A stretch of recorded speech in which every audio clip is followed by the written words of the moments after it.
Your Steve Jones Show podcast is loading now. The Steve Jones Show podcast is sponsored by Purdy Insurance. Visit Purdy Insurance on Market Street in Sunbury or visit online at purdyinsurance.com.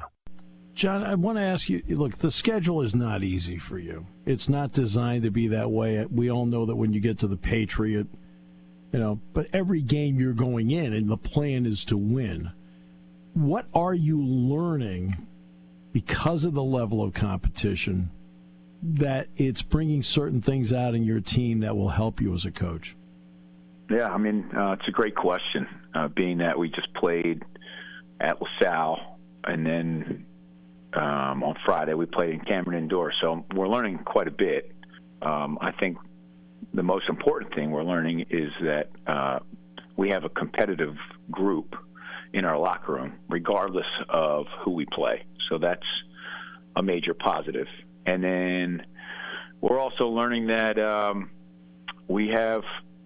I think the players are learning that they're more capable than maybe they believed themselves early on in the season. And we've shown that in spurts. We showed that in Cameron Indoor for the first 18 minutes of the game. Yeah.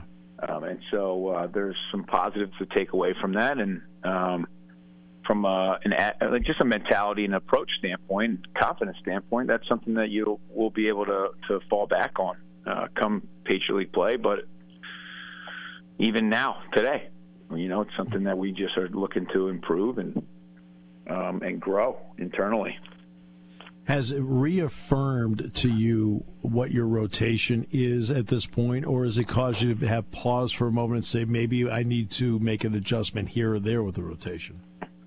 No, we've had a couple injuries. Our starting point guard, Elvin Edmonds, was injured at LaSalle. And so it's put a lot of ball handling, a lot of minutes are going towards Josh Bosco, and he's handled it very well. He had 8 assists and 3 turnovers at Duke. And, he played 37 minutes. And I didn't feel for one possession uncomfortable with him handling the ball. So it's certainly still something that we're trying to figure out, and something that we'll continue trying to figure out as a staff for the next 6 weeks or so heading into January. All right, Southern Indiana. I will be frank with you. The only thing I know about them is that for 10 years, Bruce Pearl was their head coach. That's about the only thing I can remember about them along the way. Like you, they have played a tough schedule. What's been your general read on them based on what you've seen on video?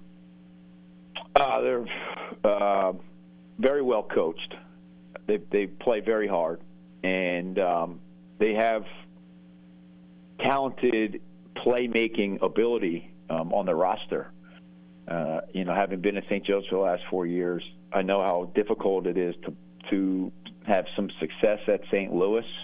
It's a great college basketball venue, and they did a really good job competing. Then they played Michigan State, and Michigan State, same thing. They don't back down.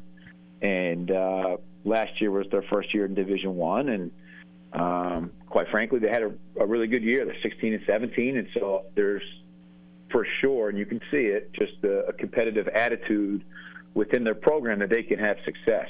And like I said, they're very well coached. Their spacing can be pretty challenging, can be pretty compromising, and it'll be a tough test for us. I know there's a lot of times, and Joe Paterno told me years ago, he said, Steve, sometimes when things aren't going right for Penn State, I always remember the other guy's capable of doing something right. But in reality, going into this particular game, how important is it for you just to take care of Bucknell's business and then see what Southern Indiana does with it? Yeah, it's most important for us to take care of Bucknell's business. That's been our attitude since Delaware, trying to make sure that this team knows that if we do what we do, we'll always be in position to win the basketball games. And a lot of times when you're preparing for your opponent, you maybe spend a little bit too much time on your opponent, not enough time about yourself, worrying about yourself.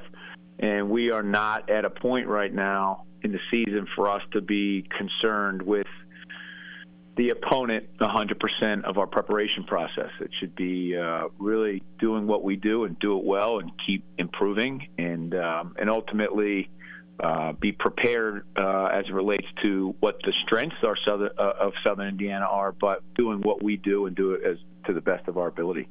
Where did you learn the fine line of that, John, about the fine line between I want to give them information, but I don't want to overload them because we're more important?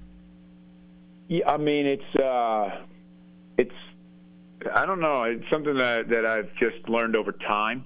I think within this preparation process, differently than football. Football, you have a week. Basketball, in some cases, you have a day. So we play actually on Wednesday, so we will only have a day to prepare for a good St. Bonaventure team. Yeah. Not that we're looking ahead, but throughout the course of my career, it's always been a challenging balance to figure out to what extent do you spend talking about the opponent, and then how much time do you spend making sure that your team knows what they're doing as well as they can know it. And I think every coach probably wrestles with that idea.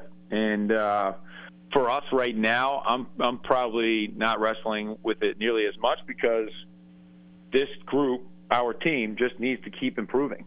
And we are improving. So I am happy about the progressions that we're making. And we're just playing a lot of games right now. Yeah, you're playing a lot of games. You got Mark Schmidt, old friend, coming in on Wednesday with St. Bonaventure. At the moment at point guard, you talked about the 2 point guards. What's the strength of each that you need to accentuate? Because no player is going to be the same when they're out there. So what's the strength of each where one's in the game, you try to exploit his strength, and the other one you try to exploit his strength? Well, I think Josh Bosco's more instinctively aggressive as a scorer. He was a scorer in high school.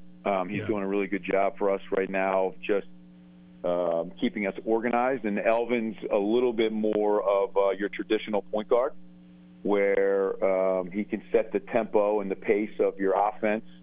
And they're different body types. So Elvin can score a little bit, maybe at a little bit higher rate near the rim, and Josh Bosco uses his speed and ability to create space on the perimeter to get some of his shot opportunities. So they're just a little different, but when they're together, they provide us with a different playmaking type of look, which has been really positive for us. And with Elvin out for right now, we're just relying on Josh to set the tone for us on the offensive end as well as the defensive end. And we're going to, go a little deeper into our bench for the next couple of days. When you're preparing for like a Southern Indiana, you really have to focus on Southern Indiana. But in the grand scheme of things, we have 5 games coming pretty quickly here. That end with Penn State, it's just it's a lot of wear and tear. So we'll have played 10 games by the time we get to December 3rd, which is Sunday after playing Penn State, and that's a lot for this particular group, being that we're a little undermanned right now. Finally, I'll ask you this because obviously you have a game tonight, and it's this. You've now been around this group at least a period of time. Do you have a couple of strong voices among the players that then can emphasize what you are talking about? That way it's coming from a peer. We do. And I think every player is still building some level of comfort with us as a staff. What they are trying to figure out is, accepted by us or maybe not. And so I think we have some personalities that can carry the messaging from the staff to the locker room. But we have we have leaders through example and leaders through voice. And I do think you need that combination of both. I've said this before, and I'll say it again. We have a competitive group. I think they're just tapping into their collective personality right now.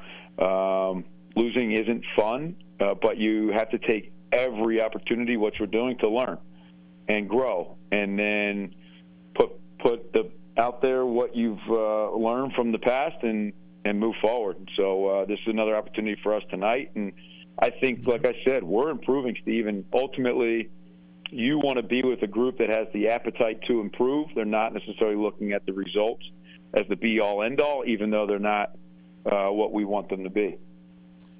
John, best of luck in the game tonight with Southern Indiana as we take it one at a time. And to you and that beautiful family of yours, happy Thanksgiving. And believe me, I think a lot of people, I speak for them, they're thankful that you're back in Lewisburg coaching the team. Thank you. Thank you, Steve. And you as well. Have a really nice weekend. Appreciate it. Thanks so much. And that is the outstanding head coach at Bucknell, John Griffin.